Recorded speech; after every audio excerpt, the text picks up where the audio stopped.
Hi viewers, welcome back to my channel Satyam Vihari. నేను మనం చూడబోయే దేవాలయం శ్రీ విజయవాడ కనకదుర్గమ్మ ఆలయం. ఆ ఒక్క తల్లి యొక్క విశేషాలను చెప్పుకుందాం. అలాగే ఆమె చరిత్ర గురించి తెలిసినప్పటికీ మళ్ళీ విందాం. మాణిక్య వీణాముపలాలయంతి మదాలసాం మంజుల వాగ్విలాసాం మహేంద్ర నీలాద్యుతి కోమలాంగిం మాతంగ కన్యాం మనసా స్మరామి. చతుర్భుజే చంద్రకళావతంసే కుచోన్నతే కుంకుమరాగసోనే పుండ్రేక్షు పాశాంకుశ పుష్పబాణహస్తే నమస్తే జగదేకమాతా జగదేకమాతా. దుర్గమ్మ గుడి ఒక ప్రసిద్ధమైన దేవస్థానం.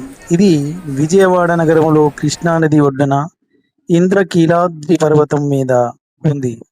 ఇది ఆంధ్రప్రదేశ్ రాష్ట్రంలోనే రెండో పెద్ద దేవాలయం. హిందూ పురాణాలలో అమ్మవారి గురించి ప్రస్తావన ఉంది.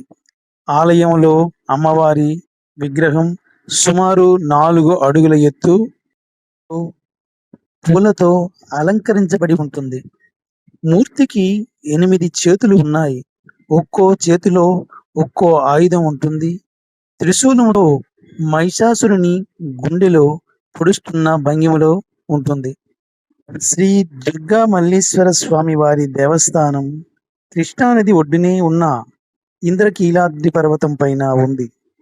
ఇక్కడ దుర్గాదేవి స్వయంభుగా తనకు తానుగా వెలిసిందని క్షేత్ర పురాణాలలో చెప్పబడింది. ఆదిశంకరాచార్యుల వారు తమ పర్యటనలో ఈ అమ్మవారిని దర్శించి ఇక్కడ శ్రీచక్ర ప్రతిష్ఠ చేశారని ప్రతీతి. ప్రతి సంవత్సరం కొన్ని లక్షల మంది ఈ దేవాలయానికి వచ్చి దర్శనం చేసుకుంటారు.